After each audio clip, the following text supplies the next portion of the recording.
안녕하십니까. 체코봉의 현장 실습입니다. 오늘은 전번에 그 상가 손님 오셔가지고 브리핑하고 그 다음에 투어까지 했던 거 저희가 공부 좀 해봤고요. 오늘은 이제 사무실 손님을 갖다가 오셔가지고 응대하고 그 다음에 투어까지 하는 거에 대해서 저하고 하는 공부해 볼 겁니다. 역시 마찬가지로 가상으로 지금 회의 내용을 갖다가 저희 동료들과 만들어 봤고요. 초보 공인중개사나 아니면 저하고 같이 일하실 후배분들 내지는 직원분들한테 좀 도움이 됐으면 좋겠습니다. 저하고 같이 한번 보시겠습니다. 어서오세요. 네, 안녕하세요. 뭘 도와드릴까요? 지금 사무실 좀 구하러 왔는데요. 사무실 알아보셨구나. 그럼 저쪽에 가서 저하고 말씀 좀 나누시죠. 네. 네, 이쪽으로 오세요. 구독 감사합니다. 네, 만나서 반갑습니다. 네. 어떻게 마실 것 좀 드릴까요? 아니, 괜찮습니다. 예. 요즘 코로나 때문에 음료수 잘 안 주시더라고요. 맞아요. 예. 혹시 저기 그 사무실 알아보러 오신다고 했는데 명함 있으시면 좀 하나만 좀 부탁을 드려도 될까요? 네, 명함 여기 있습니다. 이거 옆에서 꺼내시는 것 같은데. 예. 과장님이시구나. 예. 보니까 이거 뭐 디자인 같은 회사인가 봐요. 네, 우리 그래픽 디자인이에요. 그래요? 왜냐면 제가 하시는 일을 좀 여쭤보려고 했는 게, 이 동네가 그 판교 테크노밸리 같은 경우에는 업종 제한이 좀 있어가지고요. IT, BT, NTCT인데, 그래픽 디자인이면 업종 자체는 뭐 제한에 걸리지는 않을 것 같아요. 네. 그거는 뭐 정확하게 맞는 것 같고요. 혹시 이 동네는 어떻게 자주 오시나요? 아니면 좀 아시나요? 제가 알고 설명을 드리는 게 좋을 것 같아서. 계열사가 이쪽에 있어가지고요. 자주는 오기는 하는데. 네네. 예. 그러면 대충 분위기라든가 뭐 어떤 느낌인 거는 다 아시겠네요? 네. 그러면 제가 동네 성명은 제가 이번에 빼는 걸로 하고요. 혹시 저 만나러 오시기 전에 다른 부동산 통해서 어떻게 얘기를 좀 들으신 거나 본 물건 좀 있으세요? 저번 주에 네네. 부동산을 한 군데 들려가지고. 딴 부동산? 네네. 네. 예. 물건을 2개를 봤어요. 2개를 보셨다. 네. 네, 하나는 계약이 됐고요. 그 사이에 나갔구나. 네. 예. 하나는 인테리어가 안 돼 네네. 있어가지고. 네. 인테리어 되어 있는 거를 좋아하세요?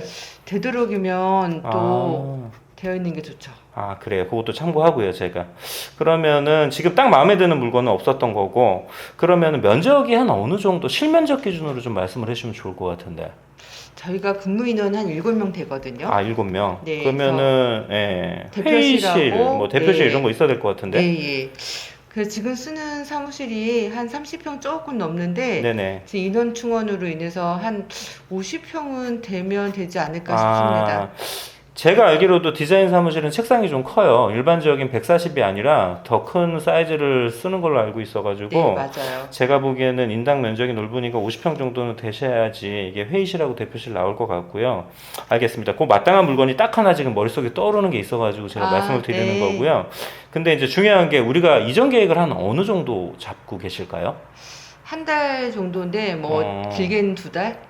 그러면은 거기가 지금 공실이어서 너무 늦으면 또 안 되는데, 제가 보기에는 한 달 정도 텀으로 계약하시고 저희가 인테리어 손을 봐야 되니까 날짜도 딱 맞는 것 같아요. 네. 좋네요. 그리고 마지막으로 제가 혹시나 회사에서 계약을 할 때 뭐 중요하게 뭐 보는 이런 요건 같은 게 혹시 있을까요? 예를 들어서 이제 제가 왜 그러냐면, 어떤 대표님은 뭐 밑에 상가 있는 거 너무나 음식 냄새 나서 싫어 막 이런 것도 있고요. 그 다음에 전철역에서 무조건 5분 이내여야지 된다 뭐 이런 게 있는데, 혹시 그런 거 있나요? 전철역에 15분이면 15분 정도. 가능하고요. 예. 옆에만 상가가 아니면 돼요. 옆에 상가는 당연히 아닙니다. 그 네. 층에는 상가는 없고요. 그 다음에 혹시 주차가 이 동네 같은 경우에 한 요 정도 면적이면은 제가 알기로는 한 2대에서 3대 정도 나오는데, 그래요? 예, 근데 직원들이 차를 다 가지고 다닐 수는 없어요. 근데 네. 영업하는 데는 또 그걸 중요시하게 생각하는 데들도 있는데, 그건 아니시죠? 할 수 없죠, 뭐. 네, 그래서 그거 하시면 되고, 또 한 가지가 전기를 막 엄청 많이 쓰거나 그런 업종은 아니실 것 같은데, 네, 그런 반도체 건 아니에요. 장비 회사 같은 경우에 또 이거 엄청나게 많이 쓰시더라고요. 그런 건 네. 아니시죠? 네. 그 다음에 화물 엘리베이터가 뭐 아주 무거운 하중을 가지고 이렇게 막 운반해야 되고 그런 거 없죠? 그런 거 없습니다. 예, 그러면은 뭐 일반적인 그냥 사무실 여건만 맞으시면 된 것 네. 같고요.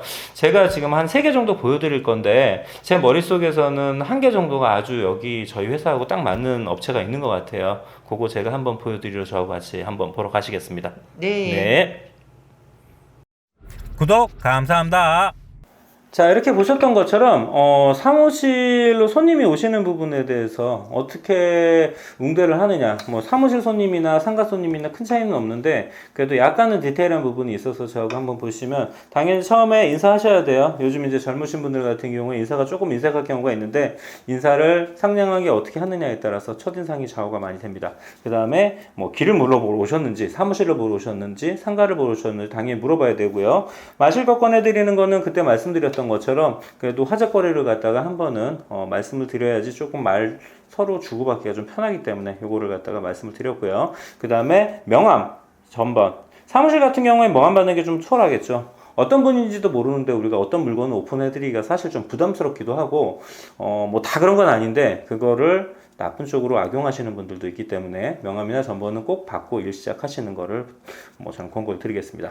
그 다음에 요거 같은 경우에는 업종 제한이 있는 지역에 따라서 지금 요거에 대해서 제가 한번 제가 일을 주로 했던 판교나 아니면 지식산업센터 같은 경우에는 업종 제한이 있는 사무실들이 있어요. 요거는 뭐 제가 오늘 다룰 부분은 아니기 때문에 요 부분에 대해서 있는 경우에 이게를 갖다가 뭐 먼저 짚지 않으면은 나중에 일 다 한 다음에 업종이 안 맞아갖고 못 들어오는 경우도 있으니까 처음에 오셨을 때 어떤 일을 하는 회사인지 좀 여쭤보시는 게 좋을 것 같습니다. 그 다음에 동네 설명이라는 거는 뭐 이거를 잘 아시는 분들도 있고 모르시는 분들도 있는데, 잘 아는 분한테 이거를 갖다 설명을 해주면 되게 싫어하실 수 있어요. 그래서 이 부분을 갖다가 해주는 게 좋은지 안 하는 게 좋은지, 광고를 갖다가 어떻게 할지를 갖다가 좀 여쭤보시는 게 좋을 것 같고요. 요거 상가와 마찬가지로 중요하죠. 다른 부동산을 통해 본 게 있는지, 마음에 드시는 물건이 있었는지. 자, 요거는 그분의 성향을 알 수도 있고, 그 다음에 제가 새로운 물건을 파악할 수도 있고요. 그 다음에 다른 물건을 어떻게 공략을 해야 될지, 이런 거를 갖다가 요 부분을 갖다 얘기를 함으로 인해서 저희가 정보를 좀 입수할 수가 있습니다. 그 다음에 사무실 같은 경우에는 가장 중요한 게 면적하고 인원이에요. 왜냐면 면적 자체나 아니면 이게 맞질 않으면 엄한 걸 보여드릴 수는 없잖아요. 뭐 100평 찾는데 뭐 50평 보여드릴 수는 없고, 10평 찾는데 막 100평짜리를 브리핑할 수는 없으니까 요거를 갖다가 알고 시작을 해야 될 것 같고, 그 다음에 이사를 언제 계획 잡고 있는지. 자, 이거 같은 경우에 공실이 있을 수도 있고요. 이사 날짜가 나와 있는 게 있어요. 근데 날짜가 안 맞으면 아무리 마음에 들어도 이걸 갖다 계약을 할 수 없기 때문에 뭐 한두 달 사이에 들어오실 건지, 아니면 뭐 6개월 있다 알아보시는데 지금 알아보시는 분들도 간혹 있습니다. 그런 경우가 뭐 어떻게 보면은 지금 보여드릴 물건은 그거하고 상관이 없겠죠. 그러니까 그런 거를 갖다가 조금 알고 진행을 하셔야지 좋을 것 같아요. 10번 같은 경우에는 좀 많이 있지는 않은 사항인데, 뭐 예를 들어서 특수한 회사 같은 경우에 뭐 꼭 중요하게 계약 시에 이게 첨부가 돼야 되는 경우가 있어요. 뭐 예를 들어서 회사 대표가 나는 역세권에서 무조건 5분 이내여야 된다. 나는 옆에 상가에 있거나 밑에 상가에 있으면 음식 냄새 나서 싫다. 주차를 우리는 무조건 10대 이상 돼야 된다. 막 이런 것들이 있을 수 있어요. 그 다음에 뭐 반도체 회사 같은 경우에 제가 보니까 전기 용량이 뭐 50kg, 100kg 막 나와야 되는 게 있어요. 보통 사무실은 이렇게 안 나오거든요. 그 다음에 엘리베이터는 또 하중이 많이 나가는, 내지는 그런 물건들을 또 옮겨야 되는 업종이 또 간혹 있더라고요. 근데 뭐 이런 것들 같은 경우에는 뭐 모든 회사가 다 적용이 되는 게 아니기 때문에 이런 부분을 미리 좀 체크를 해 놓으면 나중에 두 번 일을 안 하기 때문에, 손님이 오셔가지고 상담을 할 때 이거를 일방적으로 자기 얘기를 전달을 하는 것도 문제가 있고요. 일방적으로 그 얘기를 듣는 것도 문제가 돼요. 이게 서로 상호 간에 커뮤니케이션이 돼야 됩니다. 그래서 서로 얘기를 하고 받아들이면서 같이 그 물건을 찾아 나가는 게 제일 중요합니다. 자, 이거 끝난 다음에 투어 이제 보실 거니까요. 그 투어에서는 어떤 얘기가 나오는지 저하고 한번 보시죠.